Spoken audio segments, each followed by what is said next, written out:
بسم الله الرحمن الرحيم. Bismillahirrahmanirrahim. Assalamualaikum warahmatullahi wabarakatuh.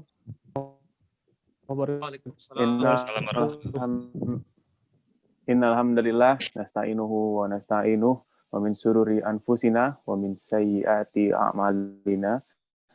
May yahdi asyhadu alla ilaha illallah wahdahu la syarikalah wa asyhadu anna Muhammadan abduhu wa rasuluh la nabiyya ba'da. Alhamdulillah, pada Sabtu malam hari ini kita dapat berkumpul bersama untuk mendengarkan kajian yang dan saya Muhammad Ridho mewakili alumni Stunika Mengaji yang akan memandu kegiatan ini selama kurang lebih 1,5 jam ke depan. Dan kita akan mendengarkan kajian yang akan disampaikan oleh Ustadz Azhar bin Sef yang tentunya akan memberikan ilmu-ilmu ataupun insight yang sangat bermakna untuk di kehidupan kita. Pada para peserta dan sahabat Stunika Mengaji yang sudah tergabung di ruang Zoom pada malam hari ini, kami ingatkan apabila ingin menyampaikan pertanyaan bisa disampaikan di kolom chat yang nanti akan kita bahas di akhir setelah Ustadz menyampaikan tausiah dan kajiannya. Kepada Ustadz Azhar, Assalamualaikum Ustadz. Waalaikumsalam Pak Dokter. Apa kabar Ustadz? Alhamdulillah, sehat walafiat. Alhamdulillah, insya Allah. Juga ya. Iya, sehat juga Pak Ustadz. Terima kasih Pak Ustadz sudah meluangkan waktunya untuk Sabtu malam hari ini. Kita sama-sama belajar lagi, memperdalami keislaman kita. Dan tanpa mengulur-ngulur waktu, silakan Ustadz Azhar untuk memulai kajiannya. Tafadhol Ustadz. Jazakallah khairan Pak Dokter. Ya. Bismillahirrahmanirrahim. Assalamualaikum warahmatullahi wabarakatuh. Innal hamdalillah nahmaduhu wa nasta'inuhu wa nastaghfiruh wa na'udzu billahi min syururi anfusina wa min sayyiati a'malina. May yahdihillahu fala mudilla lahu wa may yudlil fala hadiya lahu. Asyhadu an la ilaha illallah wahdahu la syarika lahu wa asyhadu anna Muhammadan abduhu wa rasuluh.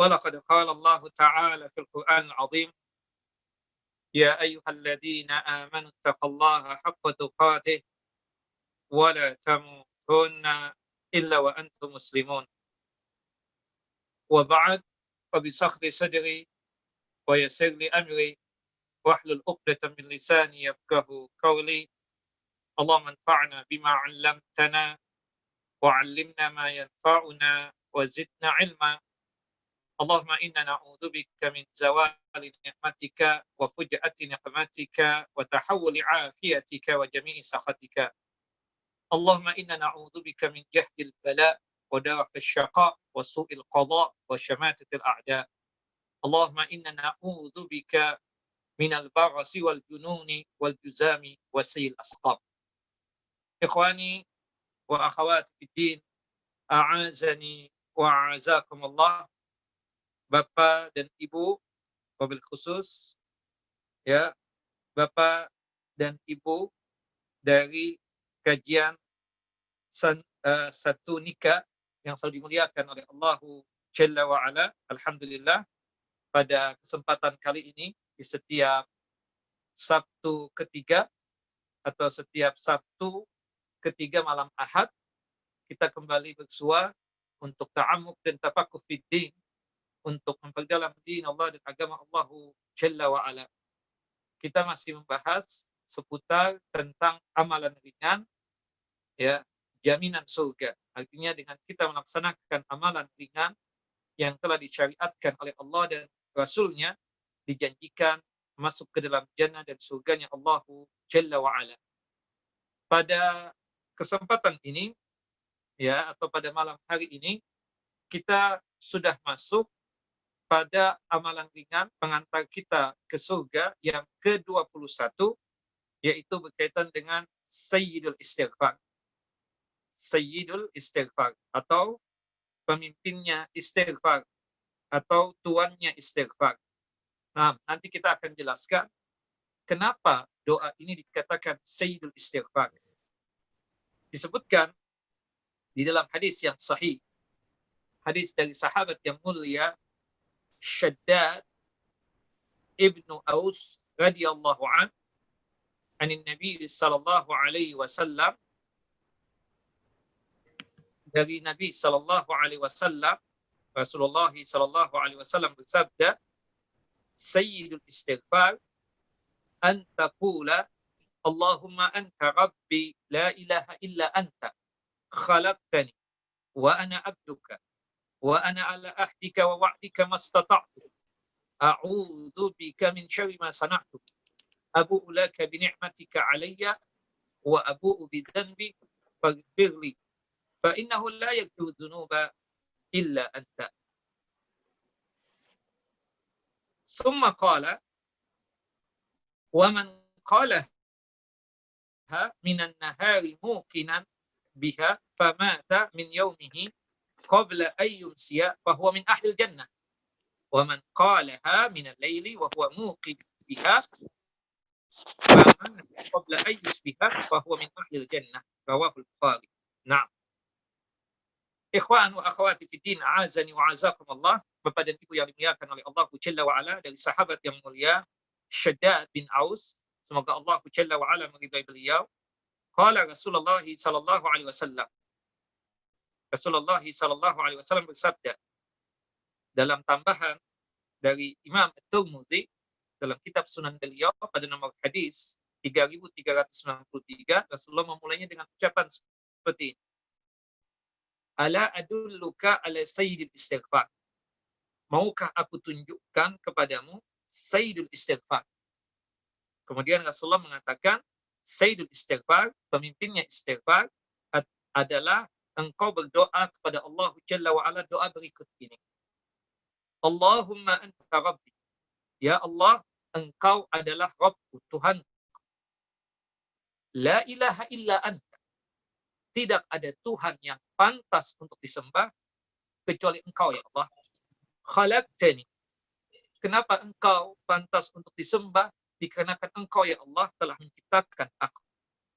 Wa ana abduka wa ala ahdika wa wa'dika mastata'tu. Aku ini adalah hambamu, ya Allah. Dan aku di atas ikatan janji kepadamu. Dan aku berjanji kepadamu dengan semampuku. A'udzu bika min syarri ma sana'tu. Aku berlindung kepada engkau, ya Allah, dari buruk dan jeleknya apa yang telah aku perbuat. Abu'u laka bi ni'matika alayya. Aku mengakuimu atas nikmatmu terhadap diriku. Wa abu'u bi dhanbi faghfirli fa innahu la yaghfiru dzunuba illa anta. Dan aku mengakui atas dosa yang telah aku lakukan. Aku akui itu kepadamu. Maka oleh sebab itu, ya, tidak ada dosa yang tidak ada yang sanggup untuk mengampuni dosa-dosa tersebut kecuali engkau. Maka oleh sebab itu, ampunilah dosa-dosaku tersebut. Nah, ya, abu ulaka ya bi ni'matika alayya wa abu ulaka bi dhanbi faghfirli fa innahu la yaghfiru dzunuba illa anta. Ya, aku mengakuimu atas nikmatmu terhadap diriku dan aku mengakui dosaku kepadamu, maka ampunilah dosa-dosaku. Sesungguhnya tidak ada yang sanggup untuk mengampuni dosa-dosa kecuali engkau, ya Allah. Hadis ini sahih, dikeluarkan oleh Al-Imam Al-Bukhari dalam kitab sahih beliau pada nomor hadis 6306, dan juga disebutkan di dalam ya hadis di dalam bab yang lainnya pada nomor dalam kitab sahih yang sama pada nomor hadis 6323, dan Al-Imam Al-Bukhari juga dalam kitab beliau namanya Adabul Mufrad itu menyebutkan dua kali juga pada nomor hadis 617 dan 620. Dan hadis ini pun juga dikeluarkan oleh Al-Imam An-Nasa'i, kemudian oleh Al-Imam Ibnu Hibban, serta oleh Al-Imam At-Tabarani, kemudian Imam Al-Hakim, termasuk juga Imam Ahmad, Imam Al-Baghawi, termasuk juga dari Al-Imam At-Tirmidzi rahimahullah rahmatan wasi'ah. Nah, kemudian Nabi kita Muhammad SAW meneruskan, ya kan, dari apa yang disampaikan tadi dalam hadis yang dikeluarkan oleh Imam Al-Bukhari ini. Kata beliau, وَمَنْ قَالَهَا مِنَ النَّهَارِ مُوقِنٌ بِهَا فَمَاتَ مِنْ يَوْمِهِ قَبْلَ أَنْ يُمْسِيَ فَهُوَ مِنْ أَهْلِ الْجَنَّةِ. Barang siapa yang mengucapkan ini di waktu siang, kata nahar itu memang siang. Ada yang mengartikan nahar itu maksudnya adalah dari pagi sampai menjelang asar. Artinya kalau kita membaca di pagi hari, ya, atau di siang hari, Sayyidul Istighfar ini kemudian meninggal dunia di hari itu sebelum datangnya petang hari atau sebelum datangnya waktu asar, maka dia termasuk ahli jannah, termasuk penghuni surga. Wa man qalaha min al-laili wa huwa muqinun biha, ya, famata qabla an yusbiha fa huwa min ahli jannah. Barang siapa yang membaca Sayyidul Istighfar ini di malam hari, kemudian dia membacanya tersebut penuh dengan keyakinan. Artinya baik di pagi hari dia baca penuh dengan keyakinan. Dia membaca tersebut meninggal dunia sebelum datangnya waktu asar, sebelum datangnya petang hari, maka jaminan surga untuk dia. Dan barang siapa yang membacanya di malam hari, kata-kata lail, ya, atau istilah malam, atau di sinonimnya adalah masa, ya. Biasanya kan zikir pagi dan petang, karena ini kan berkaitan dengan doa di zikir pagi dan petang adalah Sayyidul Istighfar. Dan sebagaimana yang kita sudah bahas, Sayyidul Istighfar itu, ya, untuk yang disebut dengan petang hari itu dimulainya setelah pelaksanaan sholat asar. Tepatnya lagi setelah kita melaksanakan zikir setelah sholat asar tersebut dilanjut dengan zikir petang. Ya, dia membaca setelah asar atau membacanya di malam hari penuh dengan keyakinan, dia resapi betul maksud dari ucapan Sayyidul Istighfar yang dia ucapkan tadi itu. Kemudian meninggal dunia sebelum datangnya pagi hari atau sebelum datangnya subuh, ya, maka dia tersebut termasuk penghuni jannah atau surganya Allahu Jalla wa'ala. Nah, hadis ini sahih, ya, sebagaimana disebutkan tadi, hadis yang dikeluarkan oleh Imam Bukhari, Imam Nasa'i, Imam At-Tirmidzi, Imam Ibnu Hibban, kemudian Imam At-Tabarani, dan juga oleh Al-Imam Hakim, serta Imam Ahmad, dan juga oleh Al-Imam Al-Baghawi. Nah, satu persatu kita bahas berkaitan tentang apa yang dikatakan ini, ya, apa yang dikatakan di dalam doa, ya, Sayyidul Istighfar. Disebutkan Al-Imam Al-Bukhari rahimahullah rahmatan wasi'ah memasukkan hadis ini di dalam bab, ya, istighfar yang paling utama. Jadi kalau kita ditanya apakah istighfar yang paling utama, kita jawabannya apa? Sayyidul Istighfar. Sayyidul Istighfar. Ini menunjukkan bahwa Al-Imam Al-Bukhari menganggap, ya, bahwasannya lafaz yang paling terbaik atau ucapan yang terbaik di dalam istighfarnya kita kepada Allah Jalla Jalaluh adalah Sayyidul Istighfar. Kemudian kandungan makna dalam hadis ini menunjukkan bahwa doa ini layak disebut Sayyidul Istighfar, pemimpin atau penghulunya istighfar, sebagaimana yang disifati tadi oleh Nabi kita Muhammad sallallahu alaihi wasallam. Nah, Al-Imam Al-Hafidh Ibnu Hajar Asqalani rahimahullah rahmatan wasi'ah, Al-Imam Al-Hafidh Ibnu Hajar Asqalani, ya, beliau menukil dari perkataan Al-Imam At-Tibi rahimahullah rahmatan wasi'ah ketika mengomentari kata Sayyidul Istighfar. Kata Al-Imam At-Tibi, "Lamma kana hadha ad-du'a jami'an li ma'ani at-taubati kulliha, ustu'ira lahu ismu sayyidi wa huwa fil asli ar-ra'isul ladzi yuqsadu bil hawaiji wa yurja'u ilaihi fil umur." Kata Al-Imam At-Tibi, ya, ini doa, ya, dikatakan Sayyidul Istighfar. Kenapa? Karena doa ini mengandung makna taubat secara menyeluruh, mengandung makna istighfar, permohonan ampun secara menyeluruh. Maka dipakailah istilah sayyid, yang pada asalnya kata sayyid itu berarti induk, ya, induknya doa, atau pemimpinnya doa, atau penghulunya doa, ya, atau penghulunya istighfar, yang dituju dalam semua keperluan dan semua urusan kembali kepadanya. Artinya kalau kita pemimpin di suatu kaum, di komplek misalnya, entah kita kedudukan sebagai RT atau RW, ya, orang-orang yang menjadi bawahan kita tersebut menonjolkan kita dikarenakan mereka datang agar kita ini sanggup untuk memberikan solusi atau memberikan, ya, hajat mereka, ya. Makanya orang yang menonjol di suatu kaum itu disebutnya apa? Sayyid. Nampak betul dia. Ada apapun urusan yang berkaitan tentang kemasyarakatan, dia ada. Makanya orang mengatakan dia itu pemimpin. Dia itu, ya, sayyid. Dia tersebut tuan, ya kan, seperti itu. Nah, begitupun juga kata Imam At-Tibi, ya, istighfar itu ada sayyidnya, ada pemimpinnya, yaitu doa ini. Hadis dari Syaddad bin Aus radhiyallahu anhu. Ibnu Abi Jamarah rahimahullah rahmatan wasi'ah, ya, mengatakan Rasulullah SAW mengumpulkan dalam hadis ini makna-makna yang indah dan lafaz-lafaz yang bagus sehingga pantas untuk dinamakan Sayyidul Istighfar. Naam, dikatakan oleh para ulama, ya, berkaitan tentang apa yang dikatakan tadi, ya, disebutkan wa makna sayyidul istighfar ay annahu yasudu wa yataqaddamu kulla siril istighfaril ukhra fil fadilah wa ratabah.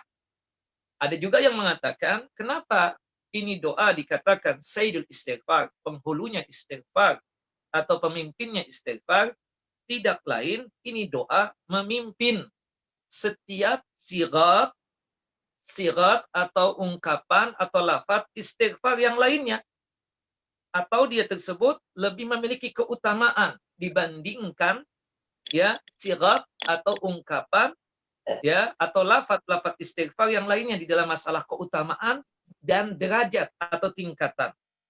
Makanya disebut, ya, doa ini dengan sebutan Sayyidul Istighfar. Karena kita tahu Bapak Ibu, di dalam sirat atau ungkapan atau lafaz istighfar itu ada beberapa macam. Yang paling pendek, astaghfirullah. Aku memohon ampun kepada Allah Jalla Jalal. Itu paling pendek. Nah, ini sering dibaca oleh Nabi kita Muhammad SAW setelah melaksanakan sholat wajib atau sholat sunnah. Ya kan? Sebagaimana disebutkan di dalam hadis Thauban radhiyallahu an, hadis yang dikeluarkan oleh Imam Muslim, karena Rasulullah sallallahu alaihi wasallam farasalatan, adalah Nabi kita Muhammad sallallahu alaihi wasallam salat, ya, umum, bisa jadi salat wajib ataupun salat sunnah. Makanya yang kita tahu kan zikir salat itu cuma sebatas salat wajib saja, ya. Apakah salat sunnah ada zikir juga? Kita katakan ada, yaitu sangat pendek sekali. Sebagaimana disebutkan di dalam hadis Thauban ini, hadis yang dikeluarkan oleh Imam Muslim. Setelah selesai sholat, baik itu sholat wajib ataupun sholat sunnah, kita beristighfar 3 kali. Astaghfirullah, astaghfirullah, astaghfirullah. Allahumma antas salam wa minkas salam, tabarakta ya dzal jalali wal ikram. Nah, kalau kita ditanya, ya Ustaz, apakah ada zikir setelah sholat sunnah? Kita katakan iya, ada. Yaitu apa? Istighfar 3 kali, istighfar yang pendek, astaghfirullah, astaghfirullah, astaghfirullah. Kemudian kita lanjut, Allahumma antas salam wa minkas salam, tabarakta ya dzal jalal ikram. Nah, ini sigat lafaz istighfar yang paling pendek. Yang kedua, ini biasa kita baca juga di zikir pagi dan petang. Cuma jarang di antara kita membaca ini. Biasanya yang membaca kita yang pendek tadi, ya. Nah, atau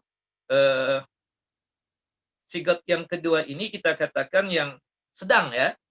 Itu biasa kita baca ya di zikir pagi dan petang. Ya, bacaannya seperti ini. Atau sigatnya atau ungkapannya begini. Astaghfirullah wa atubu ilaih. Astaghfirullah wa atubu ilaih. Astaghfirullah wa atubu ilaih.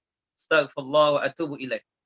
Sebagaimana disebutkan di dalam hadis Abu Hurairah radhiyallahu an, hadis yang dikeluarkan oleh Al-Imam Al-Bukhari.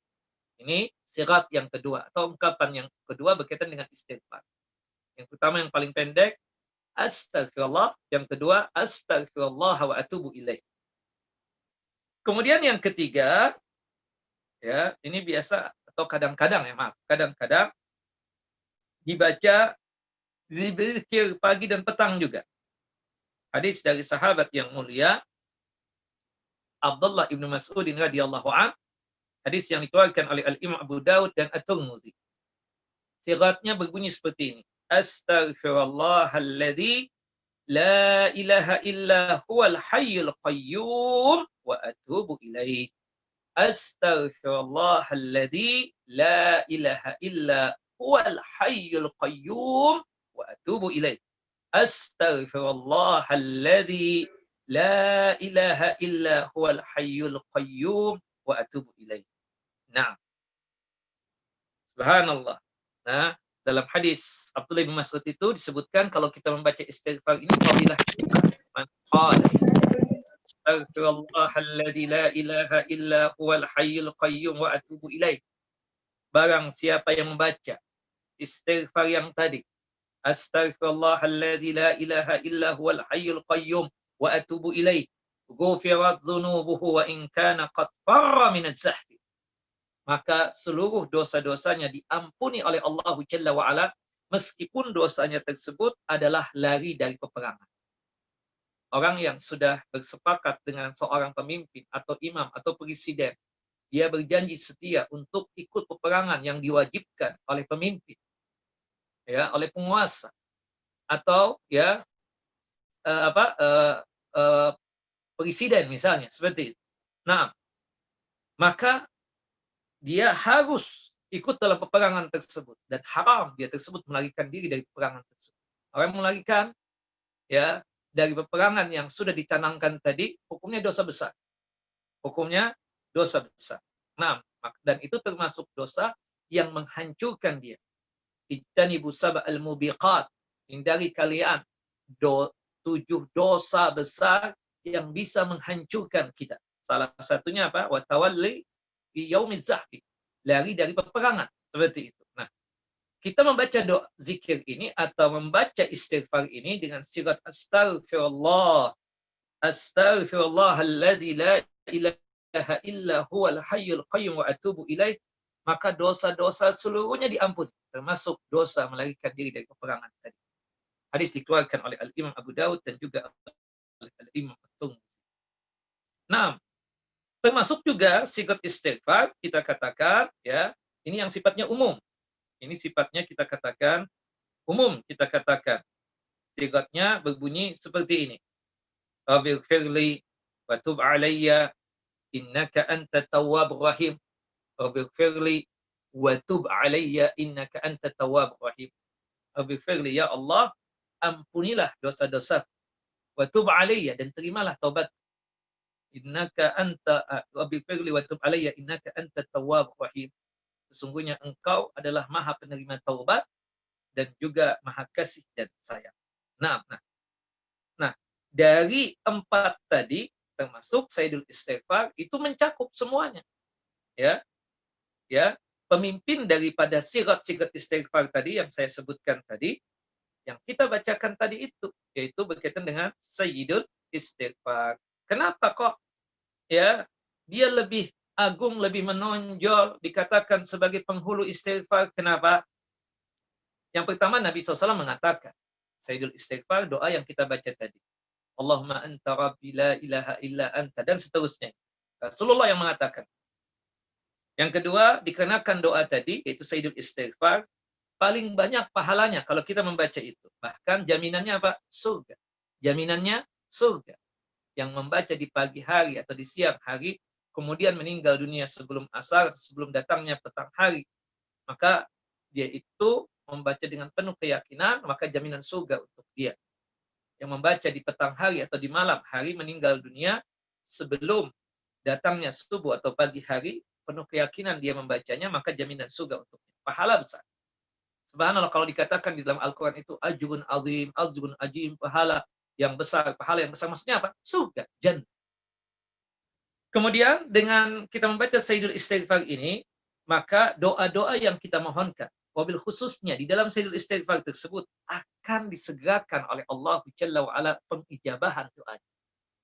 Subhanallah, akan disegerakan pengijabahan permohonan dia tersebut. Hamba memohon dengan membawakan doa Sayyidul Istighfar tadi, maka insya Allah biiznillah Allah Jalla Jalaluhu akan segerakan apapun yang diminta oleh hamba tersebut untuk diperkenankan oleh Allah Jalla Jalaluhu. Nah, sekaligus yang ketiga ini mengandung ya makna atau mencakup berbagai macam makna yang sangat luar biasa agungnya, kita katakan seperti itu. Nah, penjelasan tentang anjuran istighfar. Kita sudah membahas beberapa poin tentang masalah istighfar ya. Anjuran ini sangat luar biasa. Kita tahu kita sebagai manusia tentunya tidak lepas dari kesilapan dan kesalahan. Kata Nabi kita Muhammad sallallahu alaihi wasallam, kullu bani adam khata'un wa khairul khata'ina at-tawwab. Setiap anak manusia, siapapun dia, laki-laki ataupun perempuan, pasti pernah melakukan perbuatan khilaf dan salah. Dan sebaik-baiknya seorang hamba yang pernah melakukan perbuatan khilaf dan kesalahan, hendaknya dia beristighfar, bertaubat kepada Allah Jalla Jalal. Bahkan Allah Jalla wa'ala mengatakan di dalam surah Taha, surah yang ke-20 ayat 82, ya, di mana disebutkan di sini, wa inni laghaffarun liman taba wa amana wa amila salihan summa ihtada. Sesungguhnya Allah Jalla Jalal Maha pengampun bagi yang bertaubat dan beriman dan berbuat kebajikan. Artinya mereka yang beriman kepada Allah Jalla Jalaluhu, kemudian dia bertaubat, taubatan nasuha kepada Allah Jalla Jalaluhu, maka pastinya Allah akan menerima taubatnya dan akan mengampuni dosa-dosanya. Dan dia dengan bertaubat tersebut berarti dia telah berbuat baik, telah melakukan amal saleh.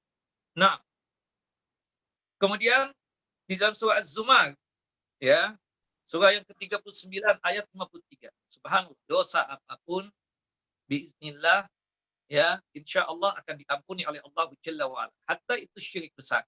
Dengan catatan, kalau berkaitan dengan syirik besar, dia bertaubatnya sebelum dia meninggal.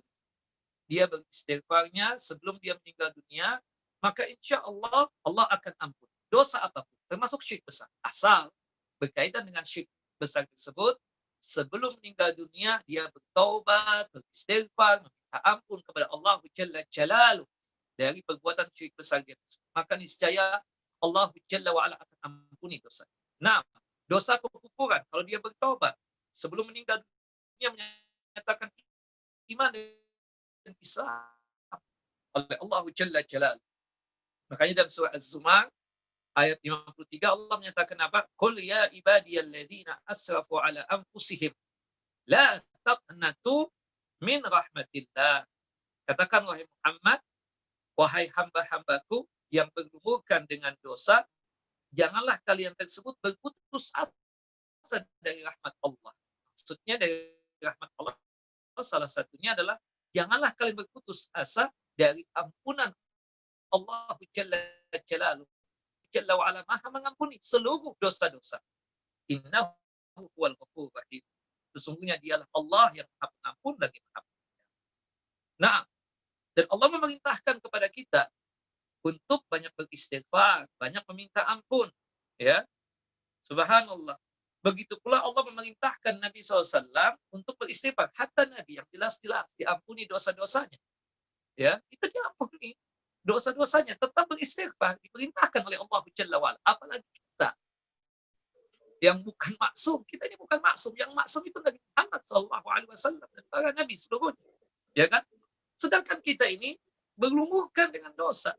Ya, bisa jadi melakukan perbuatan dosa. Makanya kita jangan kepedean. Setiap hari itu berusaha kita meminta ampun kepada Allah. Allah perintahkan Nabi Muhammad, maksudnya tujuannya kepada kita sebagai umatnya agar kita selalu meminta ampun kepada Allah Jalla Jalaluhu. Wastaghfir li dzambika walil mu'minina wal mu'minat. Ya Muhammad, tolong minta ampun kepada Allah Jalla wa'ala. Ya, bagi dosamu dan dosa orang-orang mukmin baik laki-laki ataupun perempuan. Ini termaktub dalam surah Muhammad, surah yang ke-47 ayat yang ke-19. Surah ke-47 ayat yang ke-19. Dan kemudian ya, subhanallah, kita katakan meminta ampun kepada Allah Jalla wa Ala sebelum datangkan kebaikan. Sebelum datangkan apa? Kebaikan. Yang belum punya anak, banyak-banyak minta ampun. Allah akan berikan anak buat dia. Subhanallah, yang belum kaya-kaya kita katakan ya, minta ampun kepada Allah Jalla wa Ala. Niscaya Allah akan kayakan. Subhanallah, yang tanahnya gersang, insya Allah dengan kita meminta ampun, Allah akan tumbuhkan berbagai macam tumbuhan di tanah yang gersang tadi. Asal minta ampun. Termasuk ini. Kita ini sekarang dalam kondisi wabah. Subhanallah, orang kadang ya selalu berharap ada vaksin, vaksin. Oke, itu ikhtiar kita, itu usaha kita. Berobat itu ikhtiar dan usaha kita. Tapi ingat, penentunya adalah Allah Jalla Jalaluh.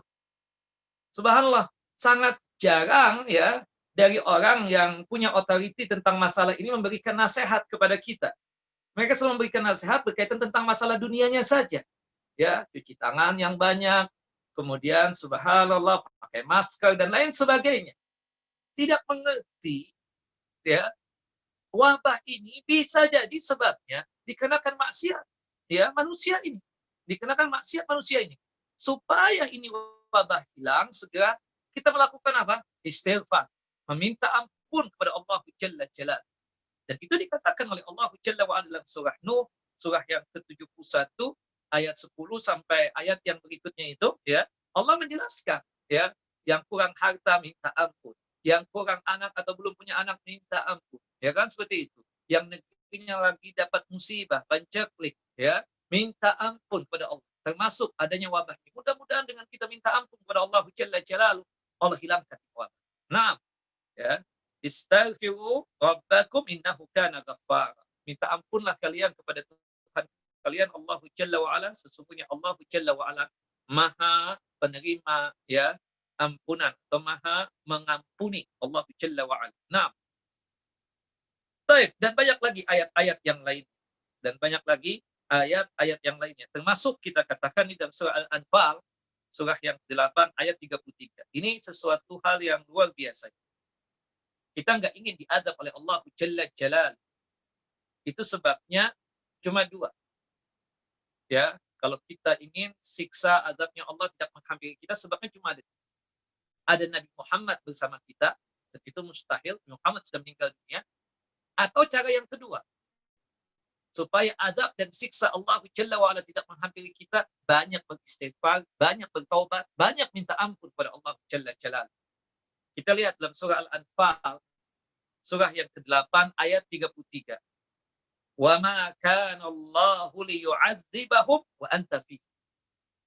Dan sekali-kali Allah tidak bakalan mengazab mereka selama engkau wahai Muhammad berada bersama mereka. Di zaman Nabi Muhammad ada orang kafir, ada musyrik.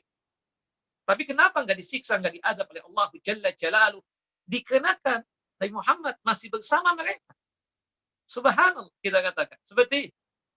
Nah, dan itu tidak didapatkan di zaman nabi-nabi sebelumnya. Di zaman Nabi Musa alaihissalam, Fir'aun diazab akan bala tentaranya, diwafatkan oleh Allah Jalla Jalaluh ya, Fir'aun dan bala tentaranya itu ya apa? Itu adalah bagian dari apa?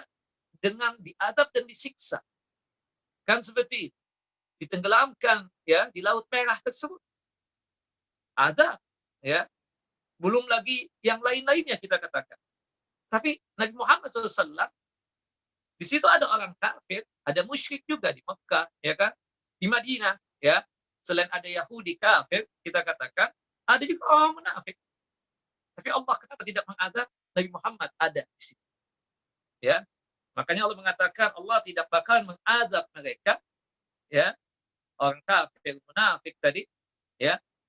Selama Nabi Muhammad ada bersama mereka tersebut. Artinya satu daerah, satu kota ya bersama mereka tersebut. Nah, tapi Nabi Muhammad sudah meninggal dunia. Tidak bersama kita. Tapi kita ingin azab dan siksa tersebut tidak menghampiri kita. Bagaimana caranya? Kita beristighfar. Makanya Allah juga menjanjikan, "Wa ma kana Allahu mu'adzibahum." Ya, "Wa ma kana Allahu mu'adzibahum wa hum yastaghfirun." Dan Allah tidak bakalan mengazab satu kaum selama mereka tersebut meminta ampun kepada Allah Jalla wa Ala. Para ulama menyebutkan bahwa Allah Azza wa Jalla memberikan rasa aman kepada manusia. Ya, berkaitan tentang azab dan siksa itu dua hal. Yang pertama, Nabi Muhammad masih bersama mereka. Bersama itu manusia.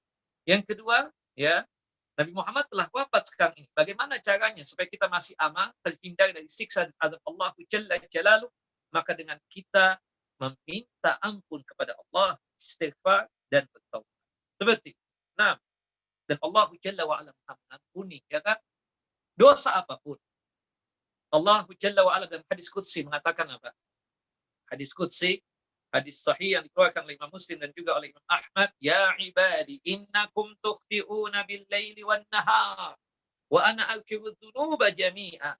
Fastaghfiruni aghfir lakum." Wahai hamba-hambaku, sesungguhnya kalian selalu berbuat kesalahan di waktu malam dan di siang hari. Tapi aku Maha mengampuni dosa-dosa seluruhnya.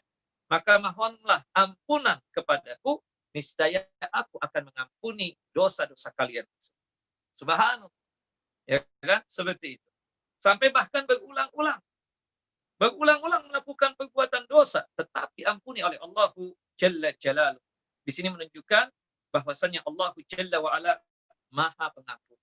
Nah, kemudian disebutkan, ya, berkaitan tentang masalah Nabi kita Muhammad SAW. Nabi mengatakan dalam satu hadis, meminta ampun itu 70 kali. Dalam hadis yang lain 100 kali. Nabi kita Muhammad SAW itu lebih daripada 100 kali beristighfar dalam setiap harinya.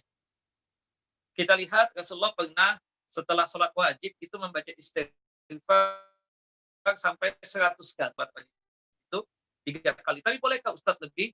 Boleh. Rasulullah pernah istighfar setelah sholat wajib 100 kali.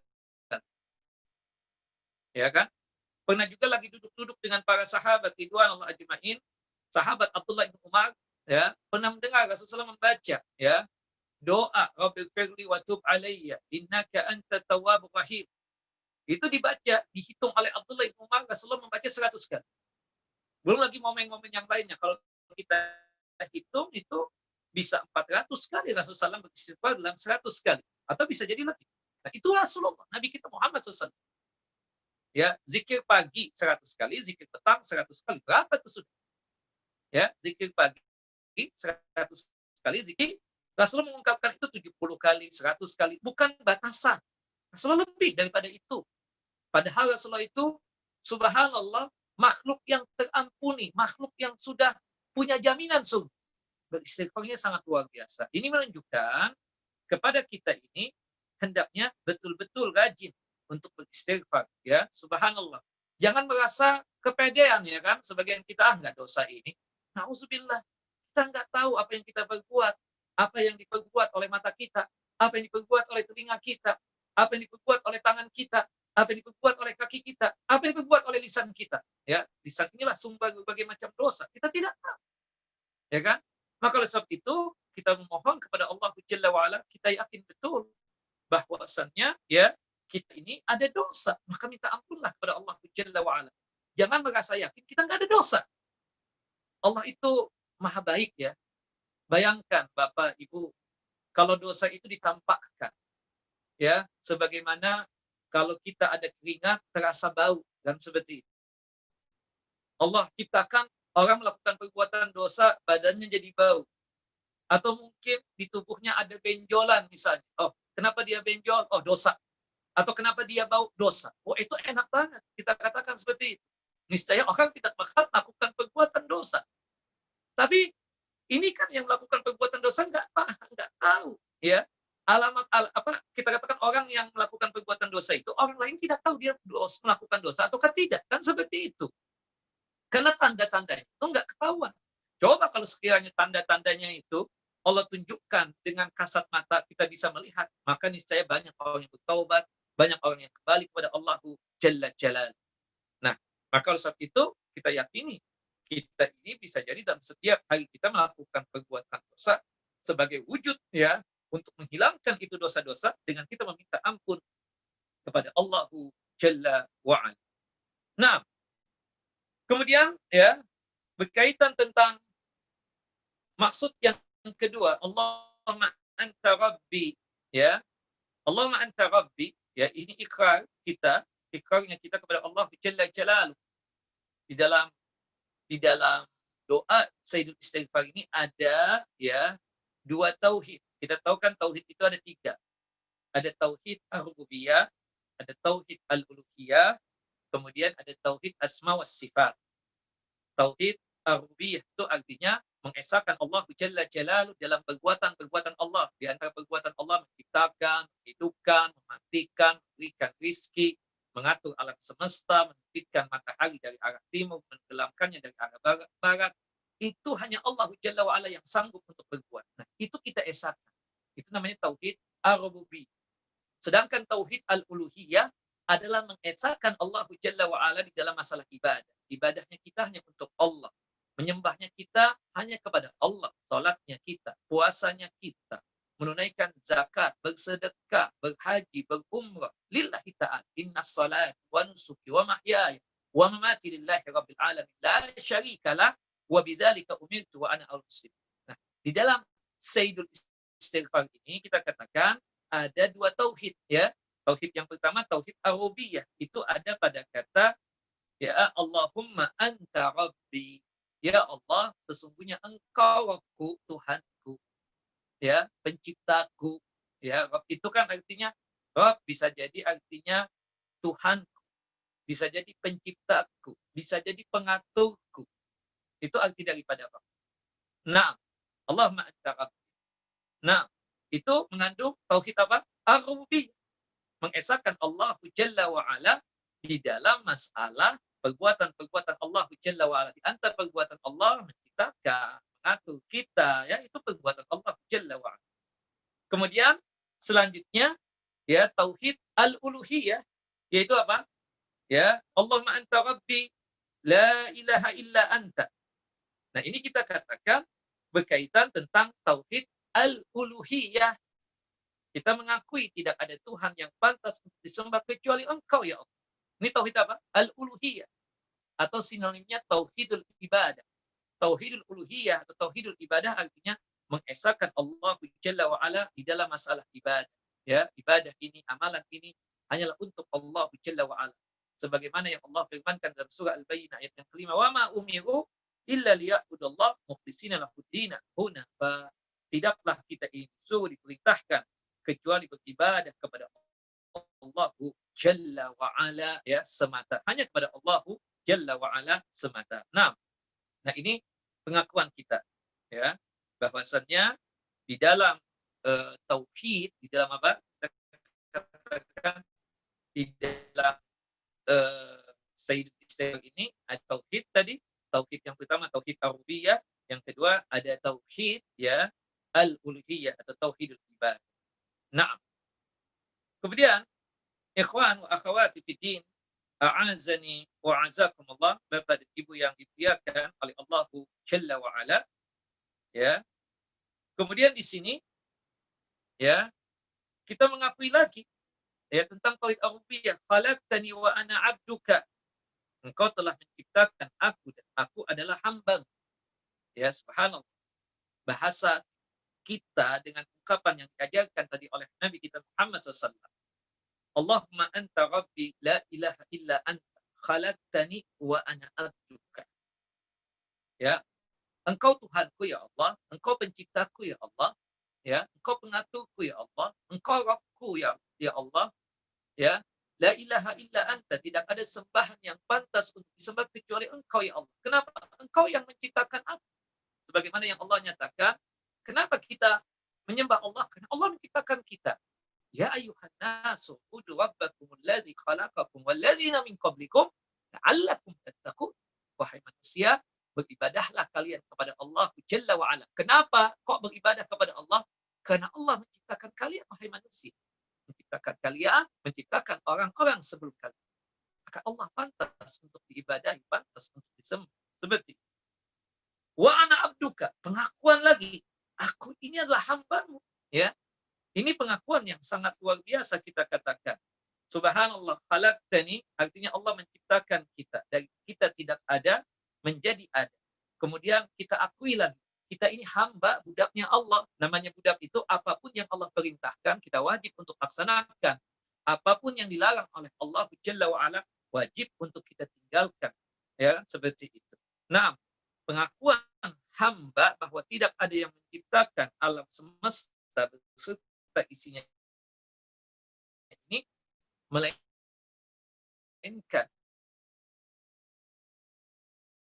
menciptakan semua makhluk tersebut.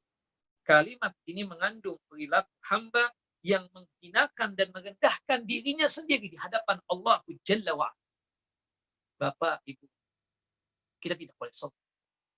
Apalagi sombongnya kepada Allah Jalla wa'ala. Kita ruku, kita sujud. Itu wujud penghinaan diri kita kepada Allah Jalla wa'ala. Kita ini hina kepada Allah Jalla wa'ala. Makanya kita perlu ampunan Allah Jalla wa'ala. Nah, seperti itu. Nah, penghinaan diri ini hanya kita berikan kepada siapa? Kepada Allah Jalla Jalal. Subhanallah. Ya, ruku hanya untuk Allah. Sujud hanya untuk Allah Jalla wa'ala. Kenapa? Karena ibadah itu kan bahasa. Secara bahasa kan artinya at-tazallul khudu. Ya, ada unsur tunduk dan penghinaan di dalam ibadah tersebut. Itu kita buktikan dengan kita ruku dan sujud. Kata hamba itu kan budak. Artinya kita ini ciptaan Allah. Kita ini budaknya Allah itu, apapun yang Allah perintahkan, kita wajib laksanakan. Apapun yang Allah larang, wajib untuk kita tinggalkan. Subhanallah, Mu'adz bin Jabal radhiyallahu anhu datang ke Syam, melihat penduduk Syam itu luar biasa dalam penghormatan kepada tokoh masyarakatnya, pendeta-pendeta dan rahib-rahib mereka. Penghormatan mereka itu dengan cara sujud. Dipikir oleh Mu'adz bin Jabal, Zen ini sesuatu yang baik. Nanti kalau aku ketemu dengan Nabi Muhammad, aku akan memperlakukan Nabi seperti orang-orang Syam ini kepada pendeta dan rahib mereka. Mu'adz bin Jabal pulang dari Syam, sampai di Madinah, ketemu dengan Nabi. Langsung sujud di hadapan Nabi SAW. Rasulullah, apa antum ini? Kau sujud? Berdiri. Ya Rasulullah, aku baru datang dari Syam, aku lihat penduduk Syam itu menghormati pendetanya, menghormati rahibnya, menghormati pemimpinnya dengan cara sujud. Aku ta'ziman lakum ya Rasulullah, aku ingin mengagungkan antum dengan cara seperti itu. La, kata Nabi SAW, tidak boleh seperti itu. Kalau sekiranya aku diizinkan oleh Allah Jalla Jalaluh untuk memerintahkan manusia untuk sujud lagi kepada manusia yang lainnya, maka aku perintahkan istri untuk sujud kepada suaminya. Dikarenakan ya luar biasanya hak suami yang wajib untuk dilaksanakan oleh istri. Tapi tidak boleh. Sesalah apapun istri kepada suami, sebagai wujud minta maafnya dia dengan cara sujud, itu salah. Tidak boleh, haram. Tidak benar sebetulnya. Nah, kemudian selanjutnya ya di dalam ungkapan kita wa ana abduka, ini kan unsur ya tauhid ar-rububiyah, tauhid ar-rububiyah.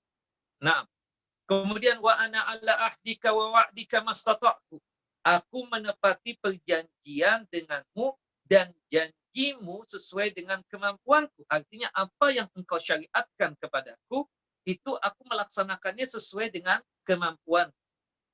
Subhanallah. Ya, di sini maksudnya tidak lain, aku tetapkan dalam perjanjianmu, ya Allah, beriman kepadamu, melaksanakan ketaatan kepadamu, dan melaksanakan perintah-perintahmu semampuku, ya Rabb. Nah, menurut kemampuan aku, maksudnya kata para ulama, karena Allah Jalla wa'ala tidaklah membebani suatu jiwa, ya, melainkan sesuai dengan kemampuannya. La yukallifullahu nafsan illa wus'aha. Dalam surah At-Taghabun, yaitu kan surah Al-Baqarah dan ayat yang terakhir, ya, dan surah At-Taghabun ke-16, Allah mengatakan apa? Fattaqallaha mastata'tum. bertakwalah kalian kepada Allah Jalla wa Ala sesuai dengan kemampuan kalian. Nah, dalam surah Al-A'raf ya, janji yang kita katakan tadi itu, kita berjanji kepada Allah, itu disebutkan dalam surah Al-A'raf surah yang ke-7 ayat 172. Wa id akhadha rabbuka min bani adam min zuhurihim dzurriyyatahum wa ashhadahum ala anfusihim alastu bi rabbikum. Dan ingatlah ketika Rabbmu, Tuhanmu, mengeluarkan dari sulbi tulang belakang anak cucu Adam, keturunan mereka, dan Allah mengambil kesaksian terhadap ruh mereka tersebut. Artinya ketika kita ditiupkan ruh pada saat kita berumur 120 hari ya, atau 4 bulan, kita katakan seperti itu, Allah meniupkan ruh kepada kita, kemudian kita melakukan perjanjian. Salah satunya janjinya kita kepada Allah Jalla wa Ala, kita hanya menyembah Allah Jalla wa Ala semata. Allah mengatakan kepada kita pada saat setelah selesai ditiupkan ruh tersebut, alastu bi rabbikum, bukankah aku ini Tuhannya kalian? Ya, Tuhannya kamu? Kita pun menjawab, qalu bala. Syahidna, iya, engkau Tuhanku, engkau Rabbku, engkau penciptaku. Kami bersaksi, kami lakukan yang demikian. Subhanallah. Antaqulu yaumal qiyamah inna kunna an hadza ghafilin. Tapi pada kenyataannya manusia tersebut di hari kiamat ya, kalian tidak mengatakan sesungguhnya ketika itu kami lengah terhadap itu. Subhanallah, ya kan? Ya, kami bersaksi, kami lakukan yang demikian itu agar di hari kiamat kalian tidak ya mengatakan sesungguhnya ketika itu kami lengah terhadap itu. Ini perjanjian kita dengan Allah Jalla Jalaluhu. Kalau mereka bersaksi bahwa Allah Azza wa Jalla sebagai Rabb mereka, maka konsekuensinya adalah mereka harus beribadah hanya kepada Allah Jalla wa Ala. Ini untuk kita. Kita berjanji, kita bersaksi tidak ada Tuhan yang pantas disembah kecuali Allah. Allah Rabb kita. Allah Tuhan kita. Maka konsekuensinya adalah kita harus beribadah hanya kepada Allah Jalla wa Ala. Nah, wa wa'dika, ya, kita berjanji, subhanallah, yaitu tentang balasan pahala. Allah menjanjikan kepada kita kalau kita melaksanakan apa yang kita janjikan kepada Allah, Allah pun berjanji akan memberikan balasan kebaikan berwujud pahala dan hasanah. Aku tetap dalam perjanjianku denganmu ya Allah sesuai dengan kemampuanku. Aku yakin dengan janjimu. Aku yakin dengan janjimu ya Allah, bahwasanya apapun yang aku lakukan berkaitan dengan kebaikan, yang itu aku janjikan kepadamu, aku laksanakan, dan pastinya aku yakin engkau akan membalasi apa yang aku lakukan tersebut. Karena itulah janjimu ya Allah. Seperti itu. Nah, oleh karena itu, hadis ini menyebutkan bahwa siapa yang membaca dengan penuh keyakinan, maka dijanjikan surga kan? Subhanallah, ini janji Allah Jalla wa Ala melalui lisan Nabi kita Muhammad SAW. Kita yakin dengan apa yang kita lakukan, ini sesuai dengan janji kita, dan kita pun yakin ya apa yang kita lakukan dikenakan kita berjanji kepada Allah Jalla Jalaluhu. Allah menjanjikan kepada kita ya bahwasannya orang yang melakukan kebaikan, orang yang melakukan amal soleh, orang yang melakukan perintah Allah, orang yang menjauhi segala larangan Allah Jalla wa Ala, maka akan mendapatkan balasan kebaikan dari Allah Jalla wa Ala. Salah satunya doa ini. Di ujungnya apa? Yang membaca doa ini ya, ada jaminan apa? Surga. Itu salah satu wujud daripada janjinya Allah Jalla Jalaluhu. Kita yakin. Kenapa kita harus sholat? Kenapa kita harus puasa? Kenapa kita harus menunaikan zakat? Kenapa berhaji, berumrah? Karena ini semua kita berjanji kepada Allah. Pada saat kita ditiupkan, kita berjanji akan melaksanakan ini semua. Kemudian, ya, terhadap janjimu ya Rabb, aku pun yakin. Yakin seyakin-yakinnya. Bahwasanya engkau akan membalasi kebaikan-kebaikan tersebut. Kemudian selanjutnya yang kelima, a'udzubika min syarri ma sana'tu. Aku berlindung kepadamu dari keburukan perbuatan. Aku berlindung kepadamu dari kejelekan amal perbuatan dan akibat buruk. Subhanallah, ya kan? Artinya kita berlindung dari perbuatan buruk kita. Berlindung, termasuk juga ya akibat dari perbuatan buruk kita. Nauzubillah azab dosa. Kan seperti itu. Jangan sampai melakukan perbuatan dosa. Subhanallah, akibat melakukan perbuatan dosa, akibatnya apa? Neraka, azab, siksa, dan lain sebagainya. Di sini kita menyatakan apa? Meminta perlindungan kepada Allah Jalla wa Ala dari kejelekan perbuatan dosa dan maksiat. Sesungguhnya perbuatan dosa membawa akibat yang jelek. Orang yang durhaka kepada orang tua, memutuskan silaturahim, menzalimi orang lain, mengambil hak orang lain, memakan riba, dan dosa-dosa lainnya akan membawa akibat yang jelek. Di antara akibat buruknya adalah hilangnya barakah dalam ilmu kita dan hafalan kita. Akibat dosa yang paling berbahaya adalah akan diadabnya orang tersebut oleh Allah Jalla wa'ala. Harta yang diperoleh dengan cara yang zalim, maka harta itu tidak akan mendapatkan keberkahan, akan membuat istrinya dan anak-anaknya durhaka kepada suaminya atau kepada ayahnya. Itu yang kita dapatkan. Dapat harta dari harta zalim. Kita lihat tuh. Subhanallah. Istrinya gak pernah taat kepada suaminya, kepada dia, ya kan? Anak-anaknya suka membangkang. Atau mungkin kita dapatkan orang-orang mendapatkan harta-harta yang haram itu. Subhanallah, kita lihat anaknya narkoba, anaknya tersebut na'udzubillah kelakuannya kadang. Seperti itu kenyataan. Subhanallah. Makanya dalam khutbatul hajah, ya, seperti yang dibacakan oleh Pak Dokter tadi, ya, wa na'udzubillahi min syururi anfusina. Ini kan hadis Nabi, ya. Seperti itu, wa na'udzubillahi min syururi anfusina wa sayyiati a'malina. Kami berlindung kepada Allah dari keburukan jiwa kami dan dari kejelekan amal perbuatan kami. Subhanallah. Kita meminta perlindungan kepada Allah Jalla wa'ala. Kita lemah, kita dhaif. Ya, jiwa kita ini selalu memerintahkan keburukan. Inna nafsa la'ammaratun bisu'. Sesungguhnya jiwa ini selalu menyuruh kita untuk melakukan perbuatan keburukan. Subhanallah, yang sanggup membuat kita tersebut terhindar dari perbuatan dosa, menjauhi maksiat, pertolongan Allah Jalla wa'ala. Allah musta'an.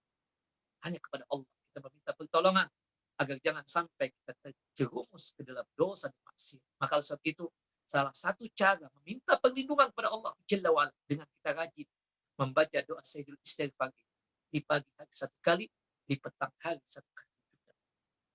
Kemudian yang keenam, Abu ulaka bi ni'matika alayya. Aku, ya Allah, mengakui nikmat-Mu yang telah Engkau anugerahkan kepada. Subhanallah, semuanya nikmat Allah. Kita bisa jadi dokter, ya, itu atas anugerah Allah. Allah yang berikan nikmat itu. Kita bisa seperti ini sekarang ini. Kita alhamdulillah punya istri yang salehah, suami yang saleh, anak-anak yang saleh dan salehah, rumah yang lapang, kendaraan yang bagus, langkah pekerjaan kita pun juga bagus. Semua atas Allah. Harus kita. Jangan seperti Qarun. Subhanallah, mengingkari nikmat Allah Jalla Jalaluh. Jangan, ya, sebagaimana orang-orang yang diadab oleh Allah Jalla wa'ala akibat mereka ingkar akan nikmat Allah Jalla wa'ala. Kita akui ini semua titipan Allah dan ini adalah rezeki yang datang dari Allah Jalla Jalaluh. Kita berharap nikmat ini terus bertambah. Jangan sampai hilang jangan sampai berkurang, apalagi hilang daripada kita. Makanya salah satu doa yang diajarkan oleh Nabi kita Muhammad SAW agar apa yang Allah anugerahkan kepada kita berkaitan dengan rizki dan nikmat supaya terus ada, doanya apa? Allahumma inni a'udzubika min zawali nikmati. Ya Allah, aku berlindung kepadamu ya Allah dari hilangnya kenikmatan yang telah Engkau anugerahkan kepada kita. Kemudian dalam doa yang lain Rasulullah mengatakan apa? Allahumma zidni wa la tunqisni ya Rabb. Ya Allah, terus tambah nikmat ini. Jangan sedikit pun Engkau kurangi ya Rabb. Jangan dikurangi. Tambah terus nikmat. Dan aku mengakui ini semua nikmat-Mu ya Allah. Ini semua anugerah-Mu ya Allah. Engkau yang memberikan itu. Nah, makanya banyak-banyak bersyukur akan nikmat tersebut. Kata Allah Jalla Jalaluh dalam surah Ibrahim itu, la in syakartum la azidannakum wa la kafartum inna azabi lasyadid. Jika kalian bersyukur akan nikmat yang telah Allah Jalla wa ala anugerahkan kepada kita semua, maka niscaya Allah akan tambah. Tapi kalau kufur nikmat, maka sesungguhnya azab Allah sangatlah tinggi. Subhanallah, Allah juga mengatakan dalam surah An-Nahl, surah yang ke-16 ayat 53. Wa ma bikum min ni'matin faminallah, dan segala nikmat yang ada pada dirimu itu datangnya dari siapa? Dari Allah Azza wa Jalla. Summa idza massakum dur fa ilaihi taj'arun, ya. Kemudian apabila kalian ditimpa kesengsaraan, maka kepadanya lah juga kalian meminta pertolongan kepada Allah Jalla wa ala. Nikmat Allah Azza wa Jalla yang diberikan kepada kita sangatlah banyak. Kita tidak akan pernah bisa menghitungnya. Cobalah kita hitung nikmat yang Allah Azza wa Jalla berikan sejak kita lahir. Ya, nikmat mata, nikmat telinga, nikmat lisan, bisa bicara, nikmat rambut, hati, udara, oksigen, air, tumbuh-tumbuhan, nikmat hidayah, kesehatan, dijauhkan dari malapetaka. Dan nikmat yang paling besar dan tingginya adalah nikmat iman dan Islam, serta nikmat tauhid dan sunnah. Itu nikmat yang sangat luar biasa yang wajib untuk kita jaga sampai kita tersebut meninggal. Nah, dalam surah Ibrahim yang sudah kita bacakan tadi, surah ke-14 ayat yang ke-7, Allah sangat jelas sekali. Kalau kita bersyukur, Allah akan tambah nikmat tersebut. Tapi na'udzubillah, kalau ada orang yang tidak bersyukur, subhanallah, azab Allah teramatlah pedih seperti itu. Kemudian, wa abu ubidan. Kita juga mengakui dosa yang kita lakukan setiap hari ini ada saja dosa. Meskipun mungkin itu bisa jadi dosa kecil, tapi subhanallah baiknya Allah, dosa kecil yang kita lakukan di setiap hari itu bisa gugur tersendirinya meskipun kita belum mengucapkan kata istighfar. Dengan kita sholat, dengan kita berwudu sebelumnya, ya, kemudian ditambah dengan sholat, kemudian ditambah lagi dengan sedekah, dengan kebaikan-kebaikan yang lain. Subhanallah. Itu semua adalah menghapus dosa. Tapi kita mengakui kita ini lemah, penuh dengan dosa, maksiat. Siapa sih di antara kita ini yang maksum? Tidak ada. Para nabilah yang maksum, para nabilah yang jauh daripada dosa dan maksiat, para nabilah yang suci. Sedangkan kita ini bukan orang suci, kita katakan. Enggak boleh kita mengatakan si fulan orang suci, enggak boleh. Subhanallah. Ya, kalau kita katakan soleh, iya. Tapi kalau suci itu kan jauh daripada dosa, kita katakan seperti. Dan kita mengakui di hadapan Allah kita ini orang yang berdosa. Kita yakin, ya, dengan kita mengucapkan, sekedar mengucapkan tersebut, Allah mengampuni dosa kita. Meskipun dosa kita tersebut, ya, sebesar 7 lapis langit, ya, seluas 7 lapis langit. Meskipun dosa kita tersebut sebesar 7 lapis bumi. Kalau kita sanggup mengucapkan astagfirullah wa atubu ilaih, Allah akan ampuni dosa seluruh. Ya, sebagaimana disebutkan di dalam hadis yang sahih, ya, dan hadis Anas bin Malik radhiyallahu anhu. Nah, kita akui dosa kita dan kita nyatakan, ya Allah, aku memohon ampun kepadamu, ya Allah. Ya, kita memohon ampun seluruh dosa yang telah ya kita lakukan. Sesungguhnya Allah Maha Pengampun, lagi Maha Penyayang. Seorang hamba yang bertakwa, tatkala dia berbuat dosa, maka pada saat itulah juga dia memohon ampun kepada Allah, dan pastinya, ya, Allah Jalla wa Ala akan mengampuni dosanya tersebut. Fa innahu la yaghfiru dzunuba illa anta. Yang ke-9, ya, sesungguhnya tidak ada yang dapat mengampuni dosa-dosa kecuali Allah Jalla wa Ala. Sampai dikatakan dalam hadis qudsi yang dibawakan oleh Al-Imam Ibnu Rajab dalam kitab beliau, ya, Jami'ul Ulumul Hikam, diceritakan bahwasanya ada orang yang bergumul dengan dosa. Dosa itu yang dia kerjakan. Sekali dia melakukan perbuatan itu dosa, dia minta ampun. Allah pun tersenyum, ya, bahwasannya itu orang mengakui perbuatan dosanya. Karena dia tahu, itu hamba, kata Allah tahu, aku ini Maha Pengampun, aku ampuni dosa. Kemudian setelah itu melakukan perbuatan itu dosa lagi, dosa yang sama. Kemudian itu hamba meminta ampun lagi kepada Allah Jalla Jalaluhu. Karena kata Allah, hambaku tahu Allah itu Maha Pengampun. Sampai 4 kali. Dosa yang sama dilakukan. Kemudian hamba itu mengucapkan ampunan lagi kepada Allah Jalla Jalaluhu. Allah mengampuni dosa. Karena hamba itu yakin, hanya Allah Jalla wa'ala yang sanggup untuk mengampuni dosa. Kita pun juga begitu, yakin. Apapun dosa yang kita lakukan, kalau kita mengucapkan istighfar dan taubat kepada Allah Jalla Jalaluhu, niscaya Allah Jalla wa'ala akan mengampuni dosa-dosa kita tersebut. Nah, inilah Sayyidul Istighfar. Kalau kita sanggup untuk membaca doa Sayyidul Istighfar ini sekali, ya, di pagi hari, subhanallah, jika qaddar Allah, ya, Allah menakdirkan pada hari itu kita meninggal dunia sebelum datangnya azab. Kita tadi pagi, ya, atau pagi harinya membaca itu Sayyidul Istighfar, maka insyaallah biiznillah, ya, subhanallah, kita tersebut termasuk penghuni surga. Penuh keyakinan pada saat membaca itu doa Sayyidul Istighfar. Kemudian pastikan juga kita baca setelah asar. Kalau nggak sempat, setelah maghrib. Kalau nggak sempat juga setelah Isya, kita baca 1 kali saja. Hafalkan Bapak Ibu. Kalau gedar Allah, subhanallah, umur kita nggak sampai besok, sebelum subuh, ya, ternyata takdirnya kita meninggal dunia, atau pas datang pagi hari takdirnya kita meninggal dunia, berhubung kita sudah baca itu, mudah-mudahan kita termasuk penghuni surga. Nah, terus amalkan ini doa yang sangat luar biasa, pemimpinnya dan hulunya istighfar. Wallahu a'lam, ya, ini kira yang bisa disampaikan. Saya kembalikan kepada Pak Dokter. Tafadhol Pak Dokter, silakan. Ya, jazakallah khair Ustadz Azhar. Masya Allah, ini ternyata Sayyidul Istighfar merupakan amalan-amalan yang sebetulnya ringan dan kecil, tapi memiliki wasilah yang luar biasa ya Ustadz ya. Ini kita mendapatkan lagi pencerahan-pencerahan yang sangat luar biasa di Sabtu malam hari ini. Nah, kita akan masuk ke sesi tanya jawab Ustadz. Sudah ada beberapa pertanyaan yang masuk, saya mungkin coba bacakan salah satunya.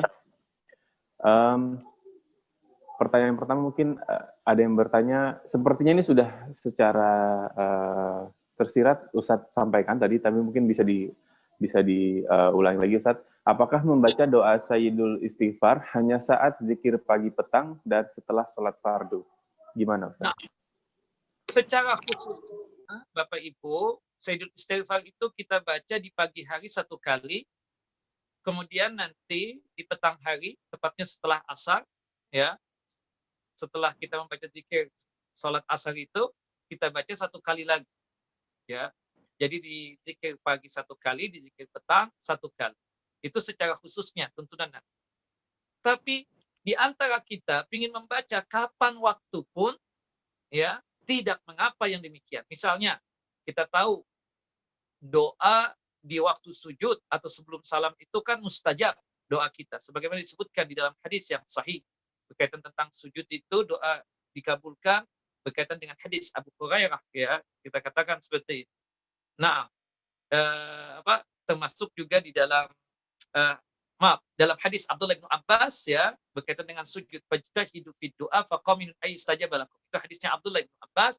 Dalam hadis Abu Hurairah radhiyallahu an dan juga hadis Abu Umamah Al-Bakhili, bahwasannya doa sebelum salam, ya kan, itu terijabah juga. Nah, kita ingin membaca doa Sayyidul Istighfar itu di dalam sujud kita. Di sujud rakaat pertama, kedua, ketiga, atau keempat, monggo silakan saja. Tidak ada pengkhususan di sujud yang akhir. Atau sebelum salam, ya, kita baca juga itu Sayyidul Istighfar, maka boleh-boleh saja, tidak mengapa demikian. Tapi kalau kita membacanya itu mengkhususkan setelah salat wajib misalnya, bolehkah kita berdoa setelah salat wajib? Boleh kita katakan, tidak mengapa, tapi jangan sampai menafikan zikirnya. Kan seperti itu. Tidak ada ulama yang melarang. Cuma kalau berkaitan tentang doa, jangan sampai dikhususkan cuma satu saja. Misalnya kita mendoakan orang tua kita, Rabbighfirli wali walidayya warhamhuma kama rabbayani shaghira. Kita baca itu doa pasti setelah salat wajib. Atau doa Sayyidul Istighfar ini kita baca setelah salat wajib misalnya, mengkhususkan terus-menerus seperti itu yang tidak boleh. Seakan-akan itu doa bagian daripada zikir setelah salat wajib, itu yang tidak boleh. Tapi kalau sekali-sekali selang ini selang dengan doa yang lainnya, monggo silahkan, tidak mengapa yang demikian. Tapi pastikan tidak ada keyakinan bahwasannya itu doa, doa bukanlah bagian daripada zikir setelah salat wajib. Jangan mengkhususkan, ya kan? Kita mengkhususkan Sayyidul Istighfar cuma ada pada zikir pagi 1 kali, kemudian pada zikir petang 1 kali. Tapi adapun selainnya sifatnya umum, ya. Kapan waktu pun kita ingin baca, mau silahkan saja, tidak mengapa demikian. Tapi jangan dikhususkan. Jangan dikhususkan. Setiap kali mau operasi orang, kita baca Sayyidul Istighfar. Nah, itu jadi salah kita katakan seperti itu. Wallahu a'lam bishawab. Nah, terima kasih Ustadz atas jawabannya. Nah, melanjutkan dari jawaban Ustadz, ada juga pertanyaan seperti ini Ustadz. Assalamualaikum warahmatullahi wabarakatuh Ustadz. Bolehkah Sayyidul Istighfar ini dibaca saat sujud atau sebelum salam? Dan pertanyaan keduanya adalah, saya ingin bertanya di luar topik tentang hadis, innama al-a'malu binniyat, walikulli imri'in wa nawa. Bolehkah kita meminta sesuatu dengan amal soleh sebagai wasilah Misalnya kita beramal soleh dengan harapan kalau kita menjaga Allah, maka Allah akan menjaga kita. Atau misalnya kita berpuasa sunnah agar anak-anak kita menjadi anak soleh, atau berpuasa sunnah agar pendidikan lancar. Apabila kita meniatkan seperti itu, apakah kita masih mendapat bagian pahala di akhirat, dan bagaimana sebaiknya kita meniatkan amalan kita? Baik, Ustaz, Nah, silakan dijawab, Ustaz. yang pertama tadi sudah kita jawab bahwasannya di waktu sujud, waktu sebelum salam itu kan doa kita mustajab. Bolehkah Sayyidul Istighfar kita baca? Boleh. Tidak mengapa ya demikian, kan? Seperti itu. Karena Sayyidul Istighfar itu kan isinya doa, permohonan kepada Allah Jalla wa'ala, sekaligus juga pengakuan kita berkaitan tentang masalah tauhid ar-rububiyah, tauhid al-uluhiyah, juga minta perlindungan kepada Allah Jalla Jalaluh berkaitan dengan perbuatan buruk kita dan lain sebagainya. Ujungnya adalah memohon ampun kepada Allah. Boleh kita baca di waktu sujud ataupun sebelum salam. Nah, wanti-wanti saya, ini banyak yang di antara kita ini salah paham, dipikirnya cuma sujud terakhir saja. Itu tidak ada ya. Kalau ada hadis dhaif yang demikian, yang ada umum berdasarkan hadis dari sahabat yang mulia Abdullah ibnu Abbas radhiyallahu anhu, dan hadis Abu Hurairah. Dalam hadis Abu Hurairah radhiyallahu an, aqrabu ma yakunul abdu min rabbih wa huwa sajid. Paling dekatnya seorang hamba kepada Allah Jalla wa ala pada saat sujud umum, baik sujud di salat wajib ataupun sujud di salat sunnah, baik sujud di rakaat yang pertama ataupun rakaat kedua ataupun rakaat yang ketiga ataupun rakaat yang keempat. Umum kita katakan seperti itu. Nah, silakan baca Sayyidul Istighfar, tidak mengapa. Karena doa ketika sujud itu mustajab, kata Nabi SAW dalam hadis Abdullah bin Abbas, fa ammas sujud fajtahidu fi du'a faqaminun ayyustajab lakum. Adapun doa ketika sujud, bersungguh-sungguhlah antum itu. Karena doa di waktu sujud dipastikan diijabah dan dikabulkan oleh Allah Jalla Jalal. Termasuk sebelum salam, sebagaimana disebutkan di dalam hadis Abu Umamah Al-Bakhili radhiyallahu an. Nah, kemudian adapun pertanyaan yang kedua tadi, itu seseorang, maaf ya, bukan wasilah sih bahasanya sebenarnya, itu dia menjadikan amal akhirat yang dia kerjakan untuk mendapatkan dunia. Ya, sebagaimana dilakukan oleh ibu-ibu puasa Senin Kemis. Kita tanya, kenapa Bu? Kan sekarang Ustadz lagi ujian anak-anak. Ya, mudah-mudahan dengan saya puasa Senin Kemis ini, itu penanya anak bisa jalan sendiri, bisa jawab sendiri, bisa lulus lah kalau bahasanya. Ya, ada masalah, ya, ketika ada satu problem yang luar biasa, akhirnya supaya bisa keluar dari problem dan masalah tersebut, dia melakukan satu amalan, misalnya sedekah. Ya, pingin kaya, sedekah. Ya kan seperti itu. Pingin keluar dari masalah, sedekah. Kita katakan sedekahnya amal akhirat, tapi tujuan dia untuk mendapatkan dunia itu tidak benar. Jatuhnya apa? Syirik kecil.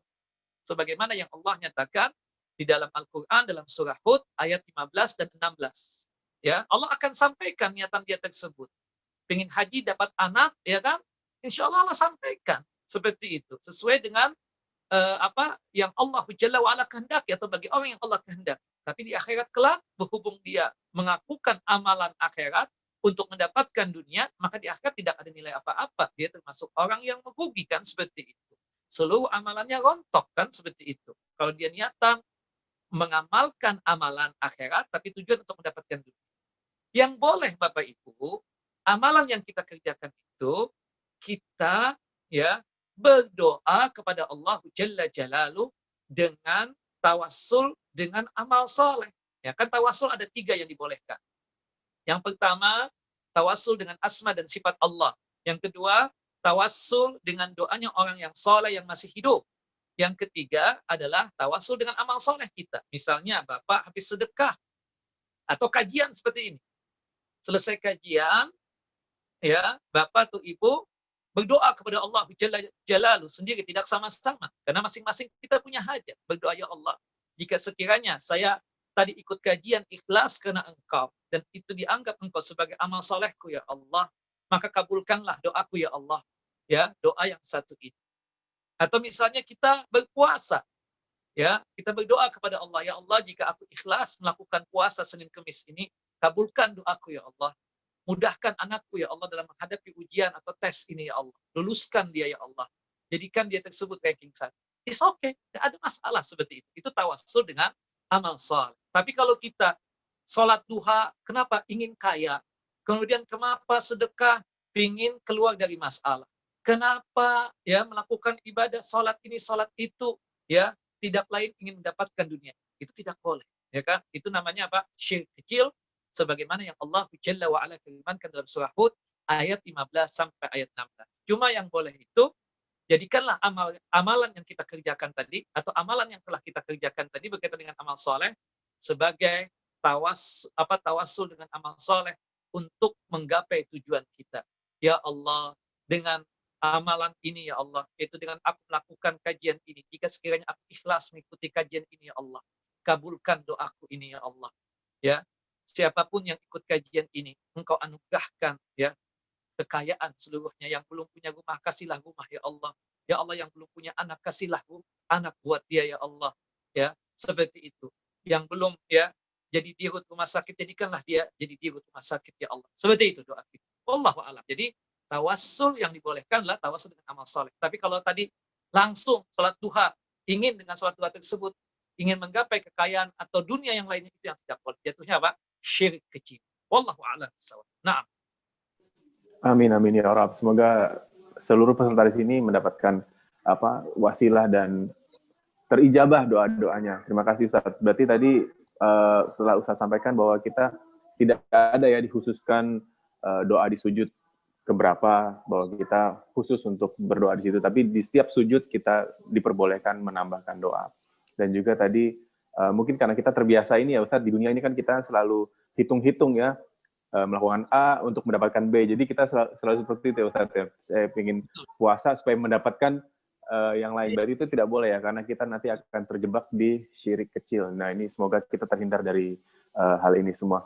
Baik Ustaz, kita akan lanjutkan ke pertanyaan berikutnya, yaitu Bismillah. Afwan Ustaz, ingin bertanya berkaitan dengan topik pada pertemuan sebelumnya nih Ustaz, tentang sunnah memberi salam. Bagaimanakah adab memberi atau menjawab salam terhadap teman yang berlawanan jenis? Nah, berkaitan dengan memberikan salam kepada teman berlawanan jenis, kalau sekiranya kita memberikan salam, misalnya kita laki-laki memberikan salam kepada seorang perempuan, perempuannya masih muda, ya cukup menariklah buat kita, yang tadinya ya kalau kita memberikan salam kepada dia, khawatirnya akan menimbulkan fitnah, maka kita tidak perlu memberikan salam kepada dia kalau dia tersebut berpapasan sendirian, kalau sekiranya itu menimbulkan fitnah buat kita dan buat dia. Tapi kalau sekiranya dia rame-rame, mungkin sama teman-teman yang muda-muda juga, kebetulan kita berpapasan, kemudian kenal ya kan, seperti itu kita mengucapkan salam kepada dia. Selama tidak menimbulkan fitnah, kita berikan salam, dan kita pun juga yang diberikan salam menjawab salam. Termasuk kadang mungkin teman-teman kita ya, yang perempuan kadang memberikan salam kepada kita, maka kita jawab seperti itu. Intinya Bapak, Ibu, ya memberikan salam kepada lawan jenis tersebut. Kalau sekiranya menimbulkan fitnah, maka kita tidak memberikan salam kepada dia tersebut. Tapi kalau sekiranya kita memberikan salam tidaklah menimbulkan fitnah, tidak mengapa yang demikian, maka tidak apa kita memberikan salam atau menjawab salam. Wallahu a'lam bishawab. Nah. Masya Allah, terima kasih Ustaz. Ustaz, saya ingin menyambung pertanyaan jawaban barusan. Kalau misalnya kita dihadapkan pada situasi-situasi yang dilematis nih Ustaz, apabila misalnya kita tadi kan berpapasan dengan mungkin atasan kita yang kebetulan berlawanan jenis gitu. Karena kita ingin menghormati, maka kita memberikan salam gitu. Nah itu bagaimana Ustaz? Karena situasinya kan sangat dilematis. Gitu. Tadi kan sebagaimana yang dijelaskan oleh para ulama, itu kan bahasanya menimbulkan fitnah. Insya Allah atasan kita, seorang perempuan, kalau kita tidak memberikan salam, malah bisa bermasalah nanti kan seperti itu. Karena yang namanya atasan itu pasti ingin dihormati, ingin ditakzim, ya seperti itu. Wajarlah kita sebagai bawahan untuk menegur dia. Dan kebetulan dia Muslim, kita berikan ucapan salam ini. Dan insya Allah hakul yakin tidak ada fitnah di situ. Baik untuk kita ataupun untuk dia kan seperti itu. Wallahu a'lam bishawab. Malah kalau kita nggak memberikan apa-apa, entah senyuman atau mungkin cuma sekedar pura-pura nggak lihat misalnya, itu jadi problem buat kita ya kan seperti itu. Maka kita ta'zimlah, kita hormatlah seperti itu. Ya, dengan ucapan dan sapaan kita ya, sekaligus sebelumnya adalah memberikan salam kepadanya karena kebetulan atasan kita tersebut muslimah kan seperti itu. Wallahu a'lam bishawab. Saya hakul yakin itu nggak menimbulkan fitnah buat kita seperti itu. Nah, jazakallah khair Ustaz atas jawabannya. Kita ke pertanyaan berikutnya Ustaz, mumpung masih cukup waktu, yaitu apakah ada indikator bahwa Allah sudah mengampuni dosa-dosa kita? Ini kayaknya pertanyaan yang mewakili dari ratusan umat nih Ustaz. Bagaimana Ustaz jawabannya Ustaz? Pertama dalam masalah berdoa tersebut, selain keikhlasan juga tanamkan keyakinan. Tadi dalam surah Az-Zumar ayat 53 sangat jelas. Tadi Allah menyatakan apa? Ya ibadiyalladzina asrafu ala anfusihim la taqnatu an rahmatillah. Wahai hamba-hambaku yang berlumurkan dengan dosa, Allah masih menyebutkan dengan apa? Meskipun dia maksiat, berlumurkan dengan dosa, tetap disebut dengan sebutan apa? Hamba. Artinya Allah sayang kepada dia tersebut. Ya, wahai hamba-hambaku yang berlumurkan dengan dosa, janganlah kalian berputus asa dari rahmat Allah. Maksudnya kata para ulama, janganlah kalian berputus asa dari ampunan Allah Jalla wa'ala. Sikap kita dalam berdoa meminta ampun kepada Allah yang harus kita tanamkan adalah pertama, keikhlasan, yang kedua keyakinan. Yakin Allah pasti mengijabah doa kita. Yakin bahwasanya Allah Jalla wa'ala pasti menerima taubatnya kita. Yakin Allah Jalla wa'ala akan memperkenankan istighfarnya kita tersebut seperti itu. Harus ada keyakinan. Ya. Adapun yang berkaitan tentang masalah kita harus yakin seperti itu. Bagaimana kejadian ada kejadian tentang seorang Yahudi yang membunuh 99 manusia, kemudian dapat hidayah dia ingin bertaubat kepada Allah Jalla Jalal. Akhirnya dia tersebut menemui seorang pendeta Yahudi, rahib, kan seperti itu. Dia bertanya kepada itu rahib, ya rahib, aku telah membunuh 99 manusia. Apakah Allah Jalla wa'ala akan mengampuni dosaku jika sekiranya aku bertaubat kepadanya? Kata rahib Yahudi tersebut, engkau telah melakukan satu perbuatan kefasikan, kejahatan yang sangat luar biasa, membunuh 99 orang. Tidak bakalan Allah mengampuni dosa. Dia pun marah, kemudian menghunuskan pedangnya, ditebas lagi itu pendeta Yahudi, hingga dia telah membunuh 100 orang. Tapi berhubung hidayah itu kuat, dia tetap mencari, apakah dosa dia tersebut diampuni atau tidak. Akhirnya dia datang kepada seorang alim, kemudian seorang alim itu mengatakan, iya, insya Allah, biiznillah, dengan engkau bertaubat dengan tulus ikhlas, keikhlasan, dan juga tentunya dengan penuh keyakinan, Allah akan menerima taubat. Tapi tentunya, kalau kita ingin bertaubat, kata itu alim, tinggalkan lingkungan engkau, teman-teman kamu yang suka membunuh itu tinggalkan. Kata itu alim. Akhirnya dia tersebut hijrah dari satu tempat ke tempat yang lain. Dari tempat yang buruk ke tempat yang soleh. Subhanallah, dalam perjalanan menuju tempat yang soleh tersebut, dia meninggal dunia. Dua malaikat berdebat. Apakah taubatnya diterima oleh Allah Jalla wa'ala ataukah tidak? Kan seperti itu. Akhirnya Allah memutuskan, aku terima taubatnya, karena dia dalam masalah bertaubat ikhlas yang sangat luar biasa. Nah, jadi bertaubatnya itu kan kita tanamkan keikhlasan. Diterima nggak istighfar kita? Diterima. Makanya kan syarat diterimanya taubat itu kan ada 3. Yang pertama ikhlas, yang kedua adalah an-nadam, rasa penyesalan kenapa sampai melakukan itu perbuatan dosa. Maka insya Allah dengan adanya rasa ikhlas dan penyesalan, Allah Jalla Jalaluhu akan menerima taubat kita, dan insya Allah kalau diterima taubat kita diampuni dosa tersebut. Kemudian yang ketiga adalah al-azam, keinginan keras untuk tidak mau melakukan perbuatan itu dosa lagi. Artinya ikhlas, artinya jangan terpaksa kita melakukan perbuatan meminta ampun itu jangan sampai terpaksa. Ada sebagian orang begini, Pak Dokter dan Bu Dokter dia tersebut terpaksa bertaubat, tidak melakukan itu perbuatan dosa itu lagi. Dia mabuk, subhanallah. Akhirnya dia tersebut tidak mabuk lagi. Kita tanya, kenapa? Kok antum ini bertaubat seperti ini? Enggak. Dia mengatakan terpaksalah sudah bertobat, tidak mau lagi minum minuman yang memabukkan tersebut. Kenapa? Ternyata dia jatuh kefakiran, miskin, nggak bisa lagi beli barang-barang yang haram tadi, narkoba. Ini kita katakan tidak ikhlas, kan seperti itu. Tidak ikhlas yang demikian, Seperti misalnya ada orang yang terkena sakit, kata dokter, jangan makan ini jangan ini, termasuk nih, jangan lagi nih, rokok nih haram, kan seperti itu, nggak boleh. Kalau kita katakan, kenapa taubat dari rokok ini? Kenapa? Terpaksa deh, Bu Dokter yang ngomong seperti itu, atau Pak Dokter. Dia nggak ada keikhlasan.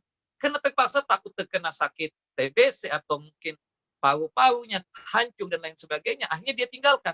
Karena itu dia, bukan karena Allah. Ya, ini salah. Harus ikhlas karena Allah Jalla Jalal. Kemudian juga harus ada rasa penyesalan. Kenapa dulu-dulu melakukan perbuatan itu dosa? Yang terakhir al-azam, keinginan keras untuk tidak mau melakukan itu perbuatan dosa. Nah, insya Allah Pak Dokter dan Bu Dokter, kalau kita dalam taubat kita dan istighfar kita ada 3 hal tadi, ada ikhlas, ada juga yang namanya an-nadam, rasa penyesalan, dan ada juga keinginan keras untuk tidak melakukan itu perbuatan dosa, maka taubat kita diterima, istighfar kita diterima, dan poinnya yang paling penting, dosa-dosa kita tertutupi dan diampuni oleh Allahu Jalla Jalal. Nah, seperti itu.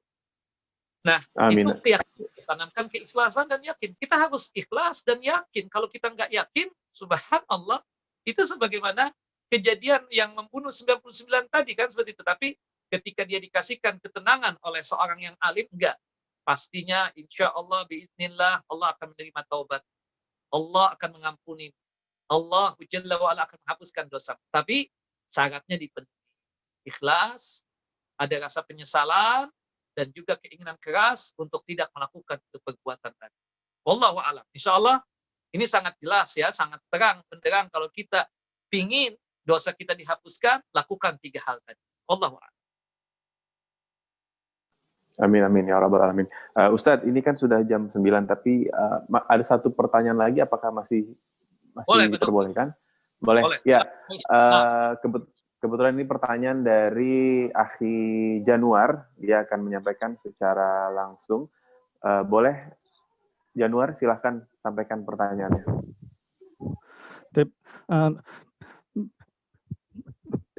Bismillahirrahmanirrahim. Assalamualaikum warahmatullahi wabarakatuh. Assalamualaikum.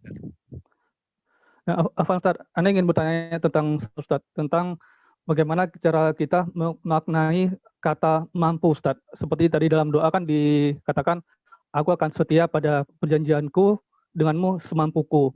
Dan Allah juga menyebutkan tidak akan memberikan masalah di luar kemampuan kita gitu.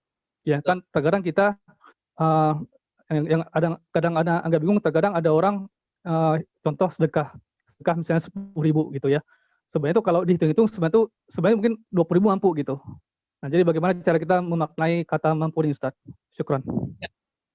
Ini pertama, kemampuan itu kembali kepada fisik kita. Kalau itu berkaitan dengan ibadah fisik ya, di sholat, gadar Allah takdirnya kita nggak kuat berdiri. Maka Islam itu melalui lisan Nabi SAW memberikan jalan keluar. Gak mampu berdiri, maka duduk. Gak sanggup duduk, berbaring. Kan seperti itu. Yang penting perintah salat itu dilaksanakan. Nah, itu sesuai dengan kemampuan, sesuai dengan keadaan. Begitupun juga berkaitan tentang ibadah haji, ibadah umrah. Selain kemampuan secara fisik, juga kemampuan secara finansial. Dia mungkin kemampuan fisik ada dong, tapi kemampuan finansial nggak ada. Maka tidak wajib kan seperti itu. Tidak bisa dipaksakan. Termasuk juga berkaitan dengan sedekah tadi. Kita nggak bisa memaksakan seseorang berkaitan dengan masalah sedekah itu. Anggaplah dia tersebut punya uang 1 M dong. Nyumbang cuma 100.000. Jauh banget gitu loh. Nah, kita katakan mungkin dia ada sifat bakhil. Cuma ikhlasnya dia baru bisa 100.000. Kita sebagai orang yang menganjurkan tidak bisa untuk memaksa. Mungkin itulah kemampuan dia. Seperti itu juga pahalanya. Dan mudah-mudahan dengan 100.000 yang ikhlas itu Allah memberikan pahala juga. Adapun mungkin kalau kita bahasa kita ya seperti itu, ya Allah, punya uang 1 M kok cuma 100.000 kan? Jauh banget gitu. Cuma itulah manusia. Kita pun nggak bisa memaksa sesuai dengan kemampuan seperti itu. Tapi itu kan sedekah dong. Tapi nanti dalam masalah zakat, dia ikhlas, nggak ikhlas, harus mengeluarkan 2,5%. Bukan begitu? 1 M. Dia harus mengeluarkan 25 juta. Dia ikhlas, alhamdulillah, pahala yang dia dapatkan besar, jaminan surga bahkan. Tapi kalau dia nggak ikhlas, berat banget ya. Padahal itu kan kewajiban dia. Karena konsekuensi orang yang kaya itu, dia harus mengeluarkan zakat kan seperti itu. ketika hartanya sampai nisab dan haul, dia harus mengeluarkan zakat. Kalau dia nggak keluarkan, dosa besar. Kalau dia terpaksa mengeluarkan, nggak ikhlas, dosa besar juga. Ya kan, seperti itu. Ya, atau dia mengeluarkan ria, sum'ah, ingin dipuji oleh manusia, dosa besar juga. Satu pilihan yang bagus, dia bersedekah, dia berzakatnya ikhlas karena Allah Jalla Jalla. Nah, tapi kalau misalnya selain zakat, sedekah, infak, ya ala kadarnya kan, seperti itu. Nah, tetapi kan tentu ada penilaian yang beda dari Allah Jalla Jalaluh, yang menyumbang 10.000, 100.000, kemudian 1 juta, itu kan kembali kepada keikhlasan masing-masing. Nah, tentunya kita katakan, si fulan 100.000 ikhlas, si alan 200.000 ikhlas. Tentu berbeda di sisi Allah Jalla Jalaluh. Tidak sama seperti itu. Kalau misalnya nilainya sama. Dua orang ini nilai punya harta 2M. 1M. Si fulan, si A 1M. Si alan 1M juga. Si A ya itu menyumbang 200.000 ikhlas.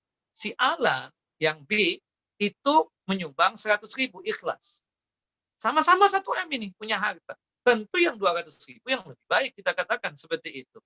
Nah, yang sama itu begini, ya, 1M, satunya lagi 100 juta kita katakan. Nilainya sama, dia menyumbang ikhlas, maka insya Allah sesuai kemampuan. Itu dilihat lagi oleh Allah Jalla Jalaluh seperti itu.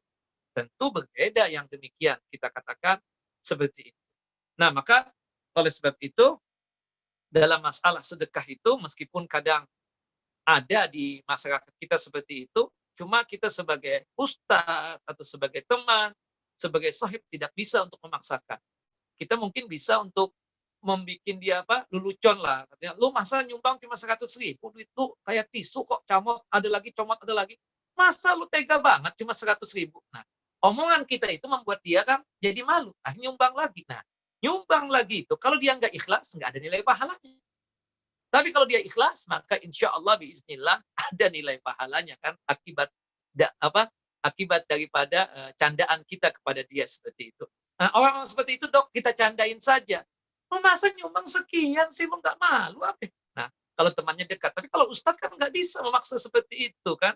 Nah, tapi kita yang dicandain juga, ketika, oh iya deh, anak tambah lagi deh 1 juta. Kita yang menambah lagi itu harus ikhlas. Kalau nggak ikhlas, dosa. Nggak enak deh, nggak enak sama Dr. Muhammad Ridho, nggak enak sama Pak Januar Habibie, nggak enak deh, ya kan? Ya, sama antum semuanya nggak enak, terpaksa. Nah, nggak boleh. Terpaksa itu kan artinya ingin pujian dari manusia. Ada unsur ria, yang jelas tidak ikhlas, kita katakan seperti itu.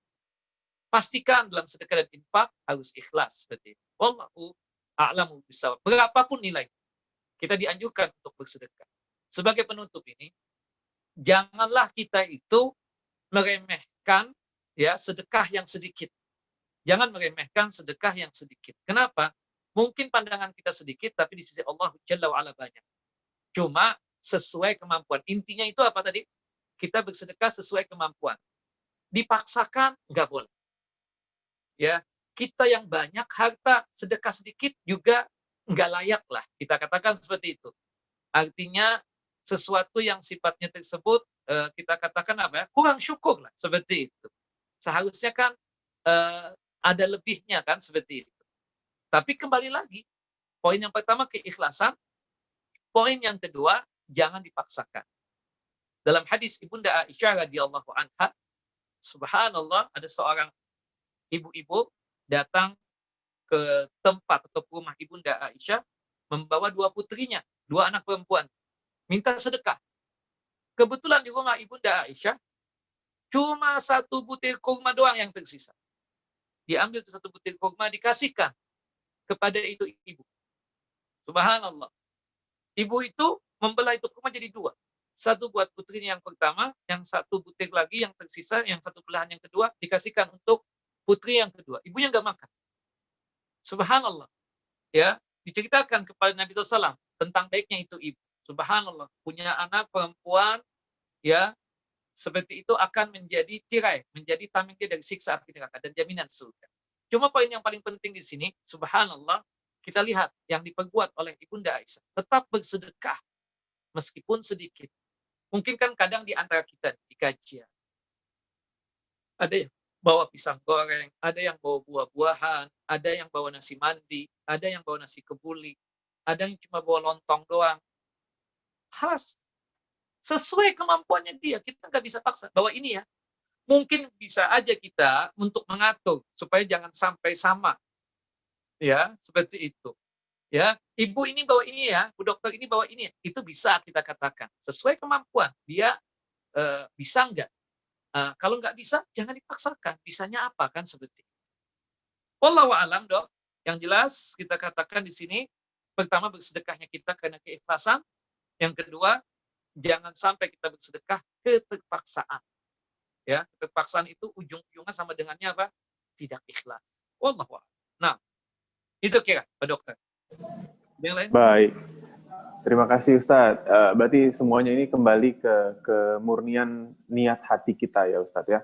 Barakallahu fikum Ustadz Azhar. Kita sudah di penghujung kajian pada malam hari ini. Kita ucapkan terima kasih. Jazakallah khair khairan. Ustadz Azhar, kira-kira masih ada kira-kira statement penutup nggak? Atau yang masih ingin disampaikan pada kami semua ini Ustadz? Ya. Satu yang paling penting, apapun amalannya, sekecil apapun kita menganggap itu amalan, jangan dianggap remeh. Apalagi amalan itu mudah untuk kita lakukan, usahakan untuk kita lakukan. Jangan sampai ditinggalkan. Apalagi janjinya Allah dan Rasulnya itu sangat luar biasa. Salah satunya adalah amalan ringan yang ke-21 ini. Sayyidul Istighfar. Bacalah di setiap hari. Jangan lupa di pagi hari 1 kali. Kemudian di petang hari 1 kali. Mudah-mudahan sebab kita mengamalkan doa Sayyidul Istighfar ini, Allah Jalla Jalaluhu menganugerahkan kepada kita rahmat dan ridhonya hingga kita semua bisa dimasukkan ke dalam jannah dan surganya tanpa ada hisab. Itu poin yang penting. Kita tutup kajian kita. Silakan Pak Dr. Muhammad Ridho, masing-masing kita membaca doa kafaratul majlis. Ya. Amin amin ya rabbal alamin. Terima kasih jazakallah khair kasiron Ustadz Azhar atas ilmunya pada malam hari ini. Saya mewakili panitia dari alumni Stunika Mengaji mengucapkan terima kasih sebesar-besarnya, dan apabila ada salah-salah kata saya mohon maaf, dan kita akan bertemu lagi di kajian berikutnya. Sebelumnya marilah kita sama-sama baca doa kafaratul majlis. Subhanallah wa atubu ilaih. Assalamualaikum warahmatullahi Ya, wabarakatuh. Waalaikumsalam warahmatullahi wabarakatuh. Pamit ya, makasih banyak. Barakallahu fikum. Assalamualaikum warahmatullahi wabarakatuh. Waalaikumsalam warahmatullahi wabarakatuh. Waalaikumsalam warahmatullahi wabarakatuh.